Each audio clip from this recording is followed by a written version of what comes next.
Noi quest'anno volevamo a tutti i costi ottenere il playoff perché comunque l'anno scorso è andata come è andata l'ultima giornata, quindi era importante comunque dimostrare e lo abbiamo fatto che potevamo centrare questo obiettivo. L'abbiamo fatto, stasera abbiamo provato un po' di giocatori nuovi perché tanto terzo o quarto posto cambia poco, devi giocare o con Cotton Club o con Roma e il livello è quello, quindi abbiamo dato spazio a anche le nuove linee. Il playoff è finito, comunque il campionato è finito, io ci tengo a ringraziare tutti i ragazzi che quest'anno sono venuti al campo, il mister, lo staff, Emanuele.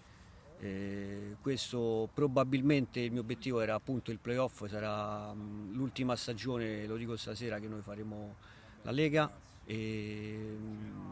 quindi ringrazio anche la Lega e tutti i rappresentanti che in